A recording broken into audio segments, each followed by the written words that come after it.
Je ne le connaissais pas avant 2001, lorsqu'il était président.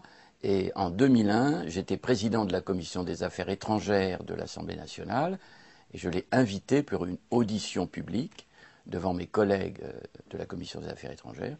Et il a fait une prestation excellente. Puis ensuite, à deux reprises, au moment de la préparation de l'élection présidentielle, où je suis allé à Abidjan deux fois pour le voir longuement.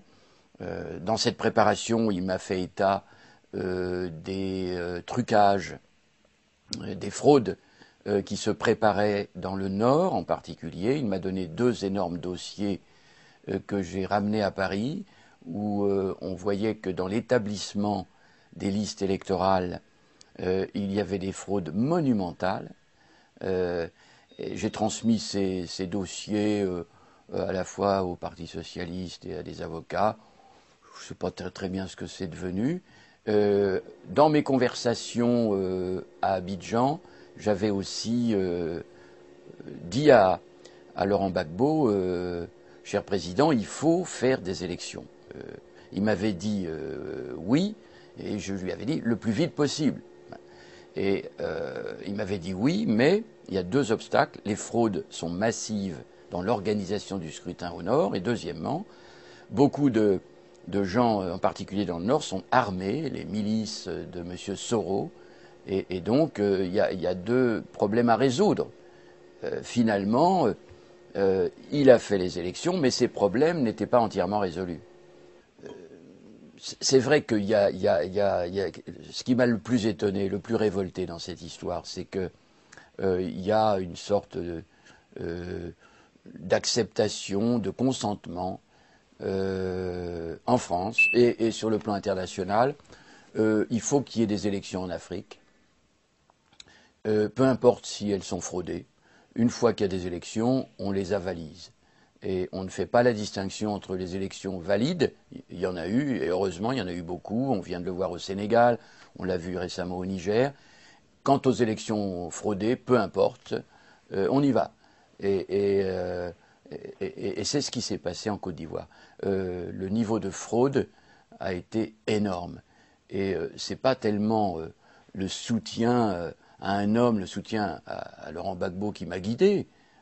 J'avais de la sympathie pour lui, mais ce qui m'a guidé ensuite, c'est le fait que les élections ont été manifestement truquées et que la communauté internationale, comme on dit à tort d'ailleurs, en particulier la France, a dit c'est réglé, allons-y, y compris par la force pour imposer ce résultat électoral.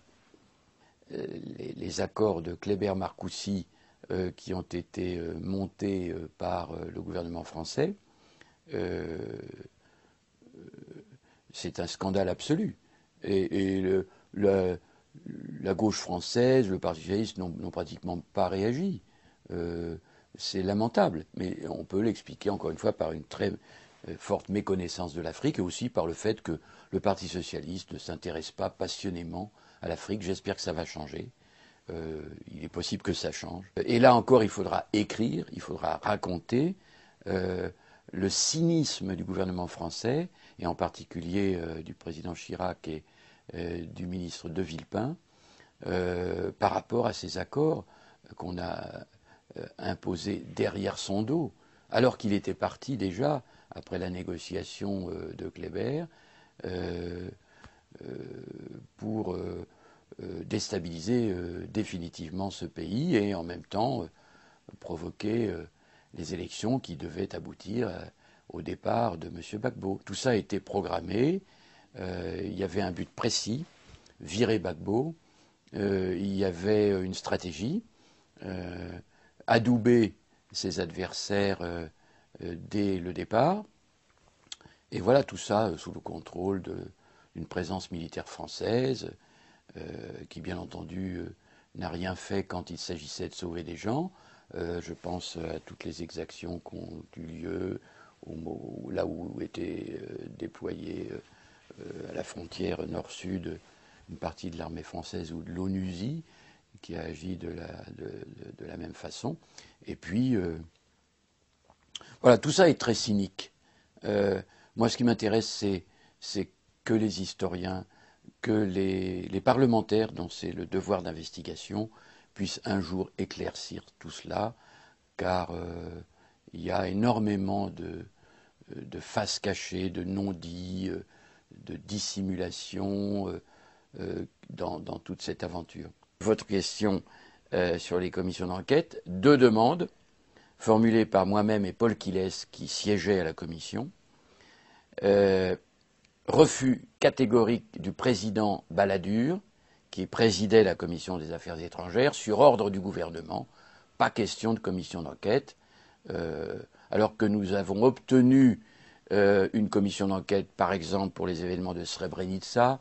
Nous avons obtenu une commission d'enquête ou une mission d'information pour les événements du Rwanda. Là, blackout total, interdiction que les parlementaires français mettent leur nez dans ce qui s'est passé à Abidjan, en particulier en Côte d'Ivoire, par rapport aux événements auxquels vous faites allusion.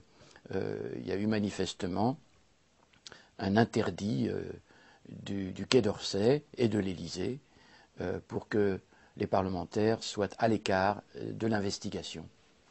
Et il y en avait eu 2, non? 2 demandes, 2 refus. Dans quelles années? Ça, c'était entre 2002 et 2007, sous la présidence de M. Chirac et sous la présidence d'Édouard Balladur, président de la Commission des Affaires étrangères, qui est allé contre les intérêts du Parlement, ce qui est très rare.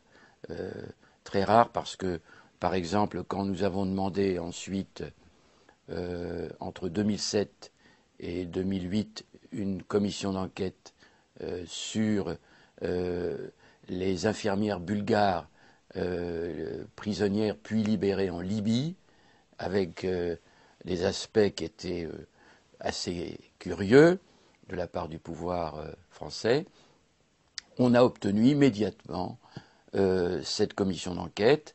M. Poniatowski a joué le jeu parlementaire. Il était le président de la Commission des affaires étrangères. Il a joué le jeu parlementaire, au contraire de M. Balladur, qui a censuré en quelque sorte le travail parlementaire. Au sein du Parti socialiste, le couple Ouattara a mené un lobbying absolument considérable. Madame Ouattara, qui est d'origine française et qui a beaucoup d'amis, qui a beaucoup à droite, à gauche, a fait un travail absolument énorme de lobbying, je répète, et petit à petit, elle a convaincu un certain nombre de dirigeants socialistes, je pense à Dominique Strauss-Kahn et d'autres, Laurent Fabius, que Ouattara c'était l'avenir et que Gbagbo devait partir. Et donc, le Parti socialiste s'est divisé à partir de ce lobbying. Je dois dire que dans la communication en général, Laurent Gbagbo a été très faible et n'a pas eu les relais suffisants. C'est une question de moyens. Madame Ouattara a une fortune colossale et à partir de là, elle est intelligente, très active, très politique et elle a fait ce qu'il fallait. Et malheureusement, un certain nombre de socialistes sont tombés dans le panneau. Voilà, c'est aussi simple que ça. C'est une question de moyens, une question d'argent, hélas. Et ensuite, elle a profité de ce que j'appelais l'ignorance abyssale des questions africaines de la part d'un certain nombre de socialistes. Je ne parle pas là de Strauss-Kahn ni de Fabius, qui connaissent très bien l'Afrique, mais qui, voilà, ont été finalement fascinés par, et convaincus en tout cas par les arguments d'Alassane Ouattara et de son épouse. Alors il venait du FMI en plus, donc c'était un personnage crédible, et ça le reste. Mais la volonté de prendre le pouvoir était plus forte que le reste. Gbagbo, avec ses qualités et ses défauts, était un peu une exception en Afrique de l'Ouest. Et donc, il y avait beaucoup d'habitués en France, à gauche, à droite, surtout à droite, mais qui ne supportaient pas cette exception. Et alors, l'un des pires ennemis de Gbagbo dans cette période, ça a été tout de même le président Chirac, qui effectivement, avec ses ministres des Affaires étrangères, n'admettait pas qu'il y ait une personnalité à part, plutôt de gauche, plutôt socialiste, au sein de cette région, très contrôlée, très regardée par la France. Il y a eu ce phénomène.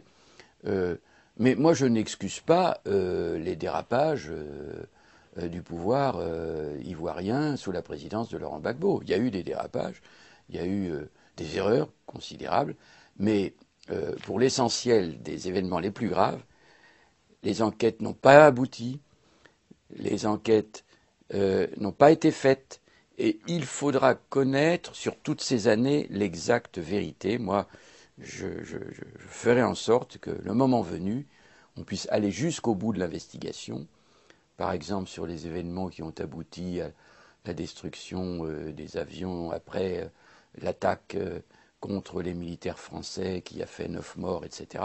Il y a des éléments extrêmement troubles. On sait très bien qu'en Afrique sévissent des officines, des barbouzes, des gens de sac et de cordes, et que ces gens-là se mêlent parfois aux officiels, y compris dans le camp français.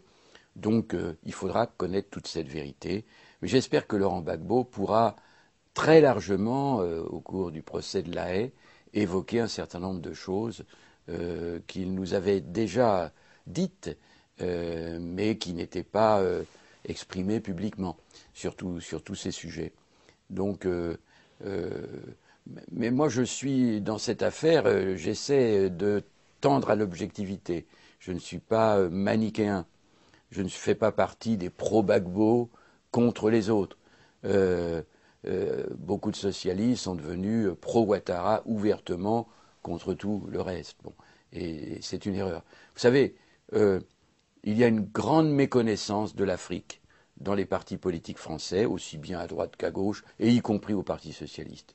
Il y a un certain nombre de gens qui prétendent connaître l'Afrique et qui ne la connaissent pas, qui parlent de l'Afrique et qui n'ont aucune raison de le faire parce que leur méconnaissance est abyssale, y compris parmi certains dirigeants ou responsables de la rue de Solferino. On le voit encore aujourd'hui. Et justement, il a fait beaucoup, il a suscité beaucoup d'espoir. Sa carrière, ou en tout cas son aventure personnelle, le fait qu'il ait été responsable politique, mais ensuite exilé, longtemps chassé par le pouvoir de l'époque, Houphouët-Boigny, et puis ensuite son retour, les turbulences des successeurs de Houphouët-Boigny, les événements tragiques qui sont survenus, on a fait un personnage qui a vraiment vécu, qui a une vraie histoire, qui a des convictions, mais dans la pratique, dans l'exercice, parce que probablement il était mal entouré, il y a eu beaucoup d'erreurs.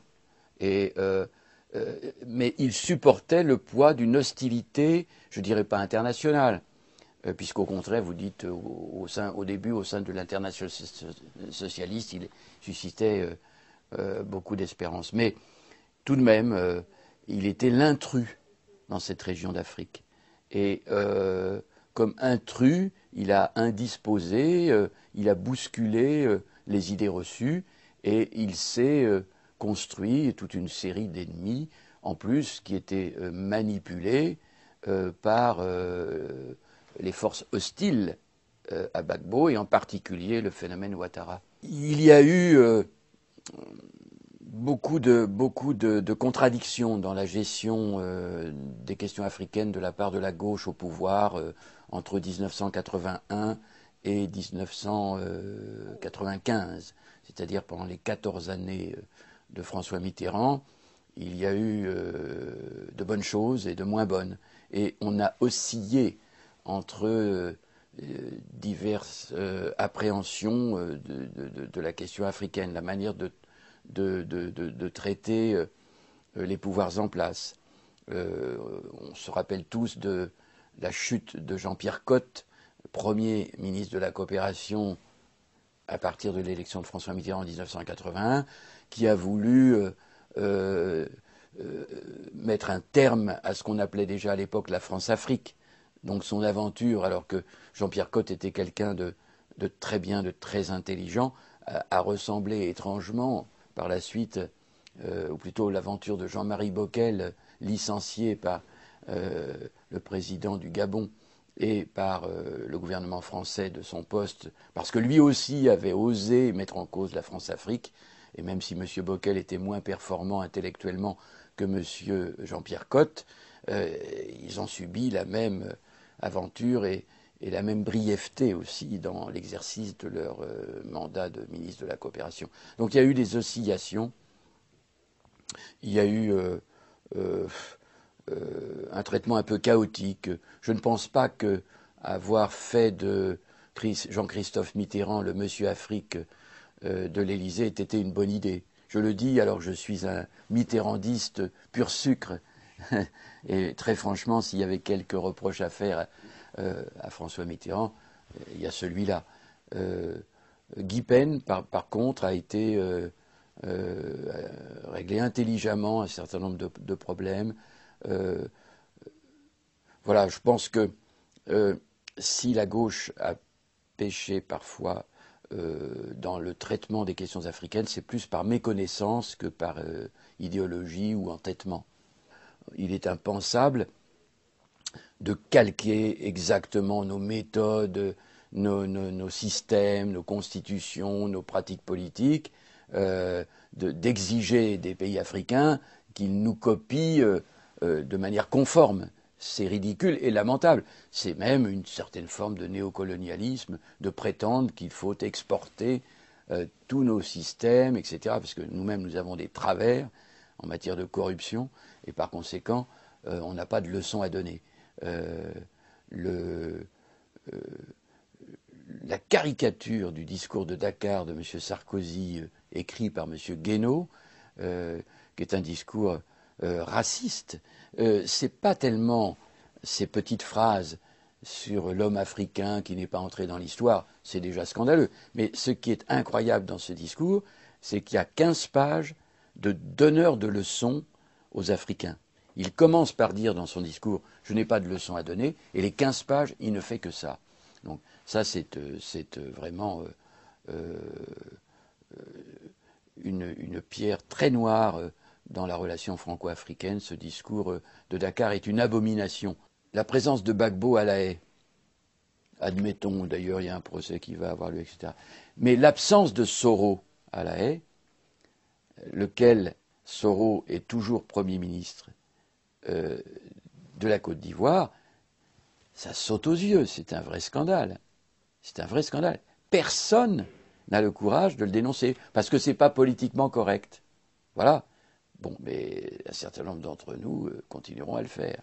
Je répète, La Haye, Gbagbo, Soro, Premier ministre à Abidjan. Voilà. Et si un socialiste ne se scandalise pas de cet état de fait, pour moi, il n'est pas socialiste.